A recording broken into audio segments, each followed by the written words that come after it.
அனைவருக்கும் வணக்கம். இன்று ஒரு முக்கியமான தகவல். குறிப்பாக கொய்யாப்பழம் சாப்பிடுவதால் என்னென்ன தீமை ஏற்படும், என்னென்ன நன்மை ஏற்படும் அப்படின்னு தான் இந்த வீடியோ ஃபுல்லா பார்க்க போறோம். குறிப்பாக நம்மளோட சேனல் இப்போதான் வந்துட்டீங்கன்னா மறக்காம சப்ஸ்கிரைப் பண்ணிக்கோங்க. பக்கத்துல இருக்க பெல் ஐக்கன் கிளிக் பண்ணி ஆல்ரெடி பண்ணிக்கோங்க. முக்கியமான விஷயம், வீடியோ ஸ்கிப் பண்ணாம பாருங்க. அப்பதான் நான் சொல்ற தகவல் என்னட்டு உங்களுக்கு வந்து முழுமையா சேரும். வாங்க வீடியோக்குள்ள போகலாம். அதாவது கொய்யாப்பழம் சாப்பிடும் போதே நமக்கு நோய் எதிர்ப்பு சக்தி அதிகரிக்கும் அப்படின்றதான் சொல்லியிருப்பாங்க. குறிப்பாக பார்த்தீங்கன்னா செரிமானத்தை மேம்படுத்தும், இதய ஆரோக்கியத்தை பாதுகாக்கும், குறிப்பாக சருமத்தை புலிவாக்கும், இரத்த சர்க்கரை அளவை வந்து கட்டுப்படுத்த உதவும்.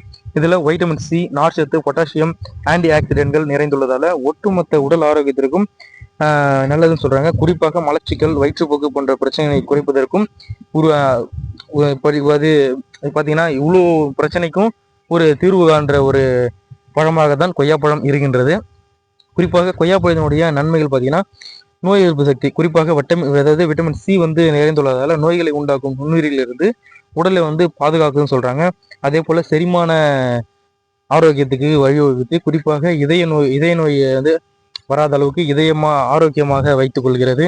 குறிப்பாக சருமம் வந்து ஆரோக்கியமா இருக்கு. ஸ்கின் வந்து எப்படி பார்த்தா கொஞ்சம் இளமையாகவே தோன்றக்கூடிய ஒரு சூழ்நிலை உருவாகும். அப்புறம் பார்த்தீங்கன்னா ரத்தனையுடைய சர்க்கரையை வந்து கட்டுப்படுத்தும் சொல்றாங்க. சுகருடைய வேல்யூ பார்த்தா அதிகமாகாம கட்டுப்படுத்தும் சொல்றாங்க. குறிப்பாக புற்றுநோய் வந்து எதிர்ப்பு சொல்றாங்க. இதுல உள்ள ஆன்டி ஆக்சிடென்ட்கள் புற்றுநோய் ஆபத்தை வந்து குறைக்க உதவுதுன்னு சொல்றாங்க. குறிப்பாக பார்த்தீங்கன்னா ஊட்டச்சத்து பார்த்தீங்கன்னா விட்டமின் சி, பொட்டாசியம், நார்ச்சத்து, புரதம், கால்சியம் போன்ற மற்றும் இரும்பு போன்ற சத்துக்கள் நிறைந்துள்ளதால இது வந்து விட்டமின் சி வந்து அதிகமாக இருக்குன்னு சொல்றாங்க. கொய்யாப்பழத்தை மதிய உணவுக்கு பிறகு சாப்பிடுவது மிகவும் நல்லதுன்னு சொல்றாங்க. குறிப்பாக நம்ம வந்து எப்போ வேணாலும் சாப்பிட்ட நிலையில குறிப்பாக என்ன சொல்லியிருக்காங்கன்னா மதிய உணவிற்கு பிறகுதான் சாப்பிட வேண்டும் அப்படின்ட்டும் இந்த குறிப்பில் சொல்லியிருக்காங்க. இது வந்து நிபுணர்கள் வந்து சொல்வதாகவே சொல்லியிருக்காங்க. இது போன்ற இன்ஃபர்மேஷன் பற்றிய கூடுதல் தகவலை உடனுக்குடன் துல்லியமா தெரிஞ்சுக்கணும் அப்படின்னு நினைச்சீங்கன்னா கீழே இருக்க ரெட் கலர் பட்டனை கிளிக் பண்ணி சப்ஸ்கிரைப் பண்ணிக்கோங்க. பக்கத்தில் இருக்க பெல் ஐக்கனை கிளிக் பண்ணி ஆல் நோட்டிஃபிகேஷன் பண்ணிக்கோங்க. நன்றி, வணக்கம்.